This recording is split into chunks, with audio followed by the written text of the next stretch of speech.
मुझे 30 साल में अक्लें आई। अगर आप भी मेरी तरह हैं ना तो ये वीडियो लास्ट तक ज़रूर देखना। Hello everyone, good evening. मेरा नाम शोभा है और आप सभी का मेरी डेली वाली ब्लॉग में स्वागत है। तो अभी अभी लगभग 5 बज रहे हैं। बेटी का ऑनलाइन क्लास स्टार्ट हो चुका है और मेरी जो घर का काम होता है एक बार फिर से घर को रीसेट करने का वो स्टार्ट हो गया है। ज़्यादातर मैं इस टाइम में अपने बच्चों को देती हूँ। इस टाइम में मैं ब्लॉग बहुत कम ही शूट कर पाती हूँ क्योंकि ये टाइम जो होता है सिर्फ़ और सिर्फ मेरे बच्चों के लिए होता है। लेकिन आज की वीडियो में मेरा जो रूटीन है वो तो आपको दिखेगा ही, लेकिन आज मैं अपने दिल की कुछ ऐसी बातें शेयर करनी चाह रही हूँ जो कि शायद बहुत सारी लड़की लोग जो होगी, लेडीज़ लोग होगी ना, जो मुझसे शायद रिलेट करती होंगी। काफ़ी टाइम से मैं एक चीज़ नोटिस कर रही हूँ, जब भी मैं कुछ अच्छा करने की कोशिश करती हूँ, जब भी मैं थोड़ा मोटिवेट होती हूँ या कुछ नया सोचती हूँ या ना जाने कोई आकर कहाँ से ऐसा कुछ बोल देता है जो सीधा दिल में लग जाता है। और सच बताऊँ, मैं बहुत स्ट्रॉन्ग नहीं हूँ, मुझे अंदर से बहुत तकलीफ़ होती है। और सच बोलूँ तो जो भी मैं अपनी वीडियो शेयर करती हूँ, मैं कोई अश्लील वीडियो या फिर कोई ऐसा भद्दा वीडियो नहीं शेयर करती हूँ जिससे देख कर के लोग ये बोले कि यार कैसा है कैसा नहीं है। मैं अपने घर के कामों को ही शेयर यहाँ पे करती हूँ, यहाँ तक कि और ऐसा नहीं है ये काम सिर्फ मैं ही कर रही हूँ, ये सब काम तो हर लेडी करती है। झाड़ू पोछा बर्तन, ये हमारी डेली लाइफ का एक हिस्सा है। तो अगर मैं इस चीज़ को कैमरे में दिखा रही हूँ तो इसमें गलत क्या है? मैं ना कोई दिखावा कर रही हूँ, ना कोई गलत चीज़ दिखा रही हूँ, बस अपनी सच्ची ज़िंदगी और आप सबके साथ अपनी डेली दिनचर्या शेयर कर रही हूँ। और तो और सबसे बड़ी बात ये है कि मैं अपनी पर्सनल लाइफ भी शेयर नहीं करती, ना किसी से लड़ाई, ना कोई झगड़ा। मैं तो बस वही दिखाती हूँ जो हर घर में होता है, जो हर घर में सुबह का काम होता है। झाड़ू, बर्तन, पोछा वगैरह, कपड़ा वगैरह, बच्चों को कैसे मैनेज करना, यही सारा कुछ मैं शेयर करती हूँ। ज़्यादा से ज़्यादा अभी मेरे को कंटेंट क्रिएशन का थोड़ा सा स्टार्ट करी हूँ, थोड़ा सा प्रोडक्ट रिव्यू करना स्टार्ट करी हूँ, उसमें भी लोगों को प्रॉब्लम हो रही है, पता नहीं क्यों। और सच बोलूँ तो मैं सिर्फ वही दिखाती हूँ जो हर घर में रोज़ वही होता है। हाँ, कहीं कहीं पे होता है कि कहीं पे मेड होती है जो दिन भर वही सारा काम करती है। तो चलो भाई, मैं भी मेड वाला ही काम करती हूँ, मैं अपने घर को खुद संभालती हूँ। मैं अपने घर में मेड नहीं रखा है, मैंने अपने घर को खुद ही अपने अकॉर्डिंग ही संभाल के रखी हूँ और बहुत अच्छे से रखती हूँ। लेकिन फिर भी कुछ लोगों को ऐसे ऐसे बोल देते हैं कि दिल करता है सब कुछ छोड़ छाड़ दो, कुछ करो ही ना। और सच बोलूँ तो अब मन करता है कि बस अब नहीं करना है। लेकिन फिर मैं खुद से एक सवाल पूछती हूँ, अगर मैं गलत नहीं हूँ तो मैं क्यों रुकूँ? क्यों?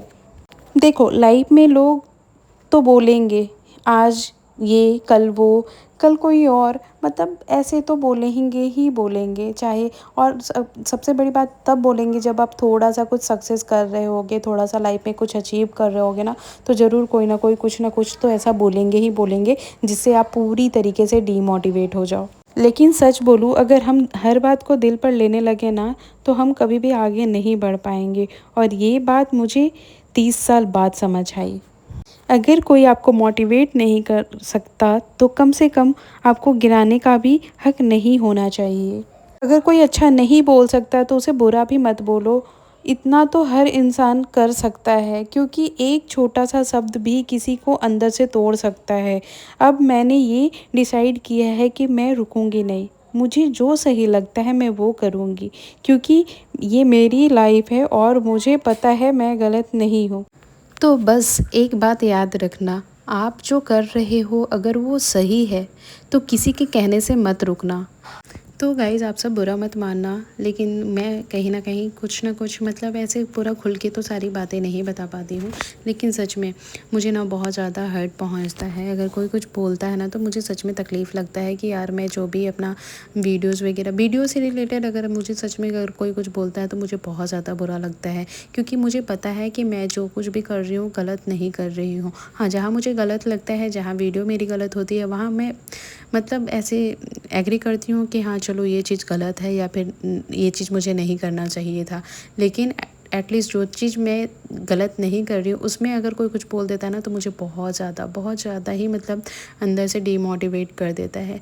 फ़िलहाल यहाँ पे कामों के साथ साथ मैं आपसे अपनी दिल की बातें शेयर करी हूँ। अगर आपको थोड़ा भी मतलब ऐसे बुरा लगा होगा तो सॉरी। और यहाँ पे बच्चे जैसे अभी बेटी ना उसका क्लास चालू हो गया है। अभी मैंने ऑनलाइन क्लास उसका लगाए हैं क्योंकि क्लास 5 तक जो भी था मैं उसको खुद ही करा लेती थी, लेकिन क्लास 6 हो गया है तो थोड़ा सा यहाँ पे ट्यूशन वगैरह मैंने पता किया तो मुझे नहीं समझ में आ रहा था, तो मैंने ऑनलाइन उसे क्लास दे दिए हैं।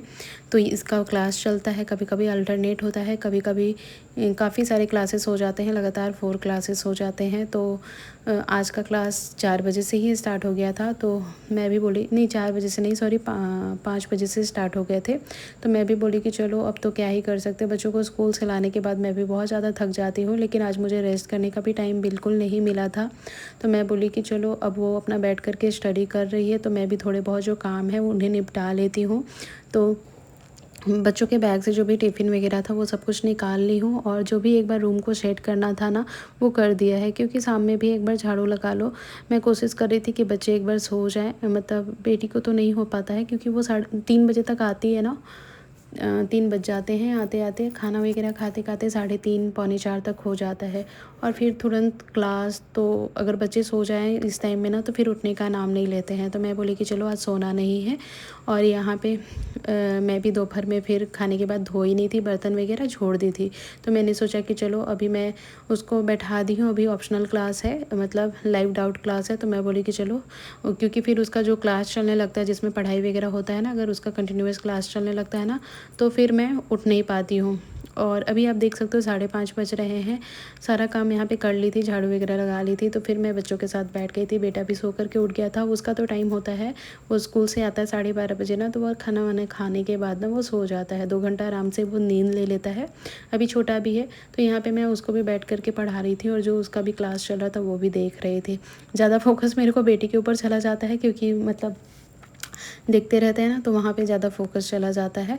और यहाँ पे फिर मैं बोली कि चलो अभी इसको भी देख लेती हूँ, बैठ के पढ़ाते पढ़ाते फिर हो जाता है, जब तक बेटी का क्लास ख़त्म नहीं होगा तब तक मैं कुछ कर नहीं पाती हूँ। क्योंकि बच्चों के साथ ऐसा नहीं है कि अगर आप ऑनलाइन क्लास दे दियो तो आप फ्री हो जाओगे, बिल्कुल भी ऐसा नहीं होता है। उसका क्लास मतलब लगता है कि जैसे मैं फिर से खुद से मेरी ही क्लास चल रही है, क्योंकि मेरे को भी देखना पड़ता है। बच्चों को अगर अकेले छोड़ दो तो फिर वो लोग अपना मस्ती करने लगेंगे, या फिर ऐसे होता है ना कि अगर उनको देखो नहीं तो फिर वो अपने मन के हिसाब से करने लगेंगे, तो थोड़ा सा ध्यान देना भी बहुत ज़्यादा ज़रूरी होता है।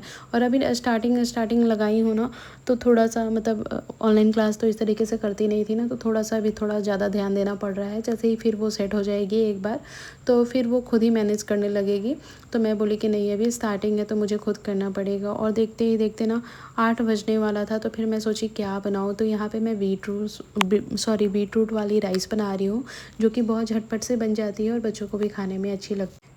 तो गाइज़ अगर मेरी बातें आपको थोड़ी भी रिलेटेबल लगी हो तो वीडियो को लाइक ज़रूर करना, और ऐसे ही रियल लाइफ व्लॉग देखने के लिए चैनल को सब्सक्राइब करना मत भूलना। मिलेंगे अगले व्लॉग में, तब तक अपना ध्यान रखना। Thank you so much.